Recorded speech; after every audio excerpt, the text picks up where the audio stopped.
Pero 3-way lang ito, kailangan lang ng adapter kaya hindi lang advisable kasi putulin yan. Paano kung 3-way na yung pinakabit ko? Ayun, mas maganda sir, hindi mo na kailangan ng adapter, diretso lang. Yan naman is plug and play lang, saksak, tanggal lagay.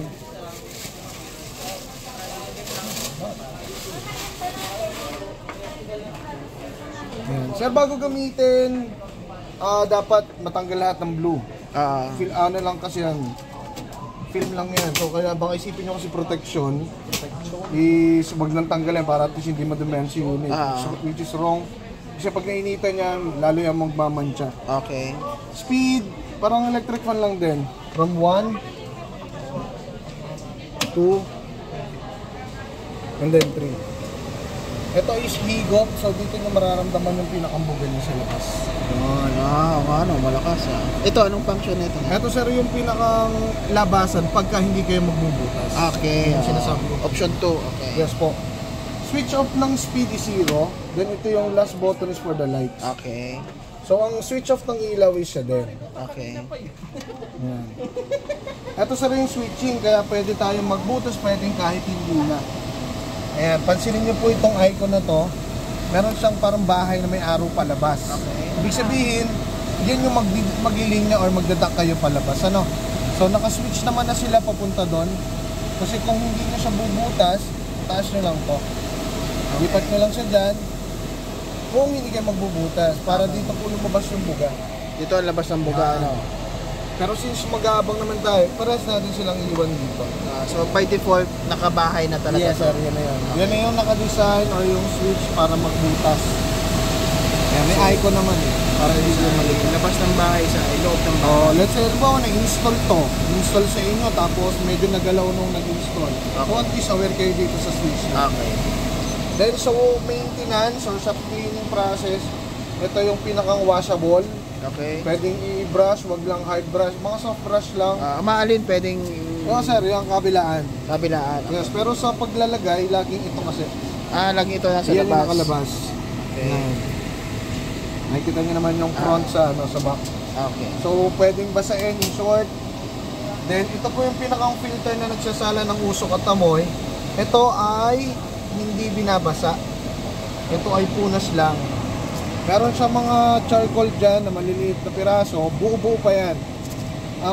Pwede nyo na siyang paltan pag powder na halos lahat yan. Yung almost 70% powder, kahit may mga konting buo yun, kailangan tanggal na yan.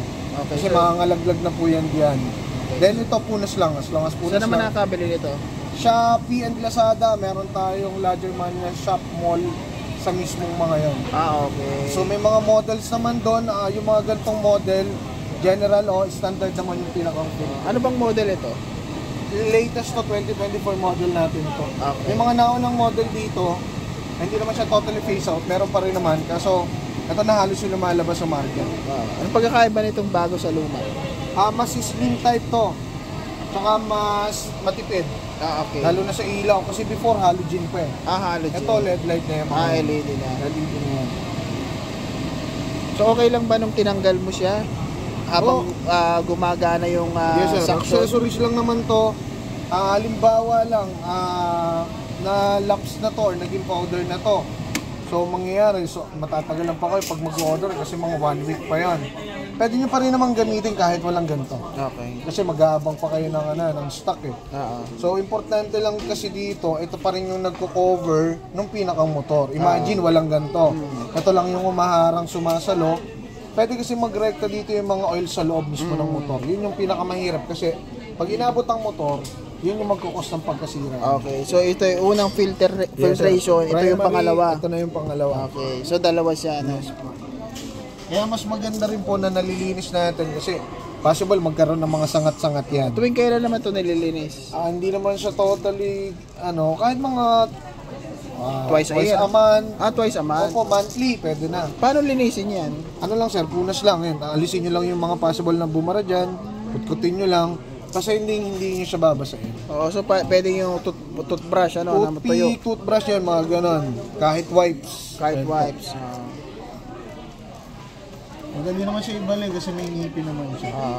Ito naman, pag lilinisin yung sabi mo na mainit na tubig, maligamgam. Maligamgam, running water, o kahit simpleng isabay nyo siya sa dayag, Siyempre, kailangan tuyo. Tuyo siyang ibabalik.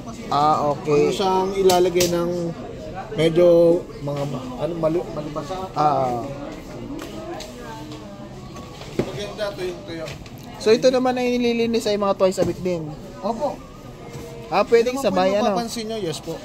Mapapansin nyo naman pag sobrang kapal na nung brown dito, yun na yung mga sero. Nagbabrown. So pwede nyo nang, linisan yun. Okay, so... Kasi, ang ano pa kasi dyan, sir, pag halimbawa, na-istakan siya ng oil, possible, pag sobrang tagal na yun at tumigas yun doon, mas mahirapan kayong tanggalin.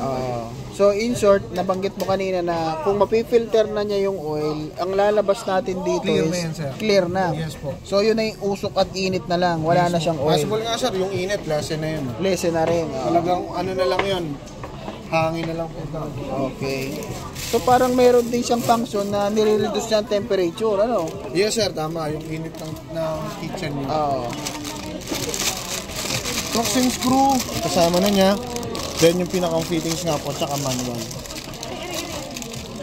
Ito ka pala. Etong mga accessories naman niya,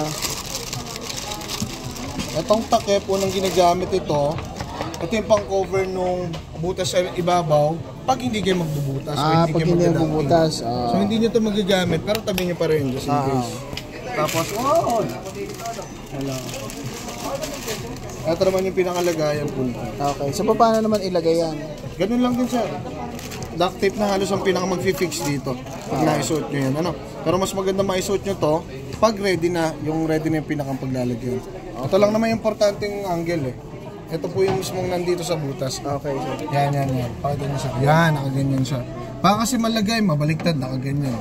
So dapat nakaganyan. Maglalak naman yan, may ngipin yan dyan. Okay. So, may additional pa nga tayong cover dito if ever eh. Yan, pwedeng ilagay mo na rin yan. Ito naman siya yung pinakang cover nung hood. Kasi yung binili natin si Ace is yun yung cover.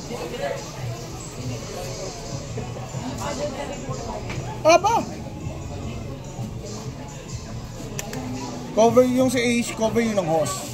Ito naman cover ng unit. Nagbubukas lang siya pag halimbawa bumubuga. Pag wala, patay si hood, sarado. Okay. So, kung halimbawa ilalagay ko ito rito, pwedeng ibaba natin ito. Sige. Video ko lang.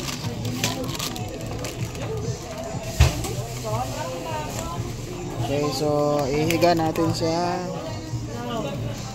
Tapos ay paganyan siya. Sir.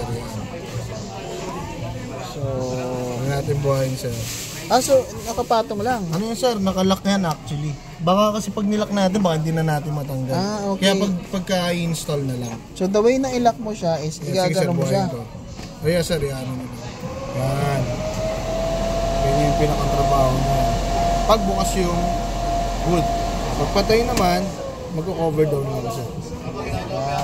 So the way na ilock mo ito is pagka ganyan mo, igagano mo lang Yes, sir, papasok mo lang. Tapos yung ducting ang nandito. Yes. Kung saan itong ducting na ito ay kailangan palagyan ng duct tape. Duct tape, sir, for ano lang din yun, para at least hindi siya sumingaw. Okay. I mean, walang pagsingawan.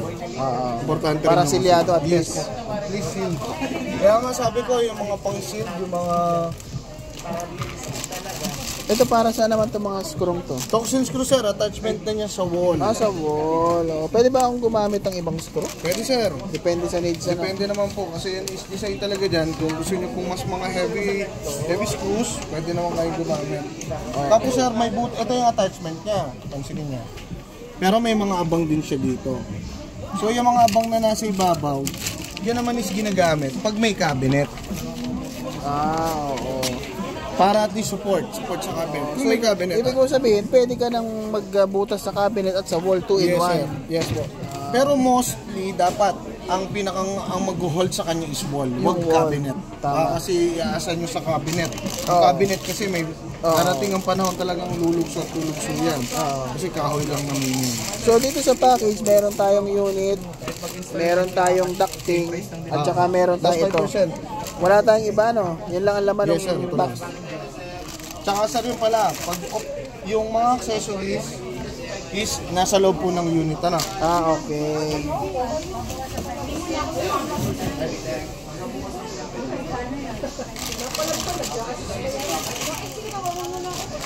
Yan na, sir, nandito po sila Sige. Nilagay mo dyan. Kasi may mga bumabalik dito. Nasa na yung ano, Hinahanap yung mga accessories, no? Palibasa, busy sila. Okay na yun, sir. Yan. So, ganyan yung Paano makilagay yan? Ganyan. push nyo lang siya. Ayun.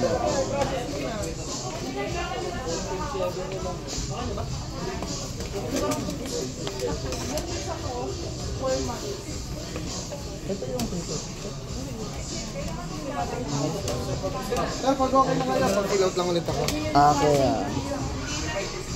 Name, address, contact number, tsaka Sige.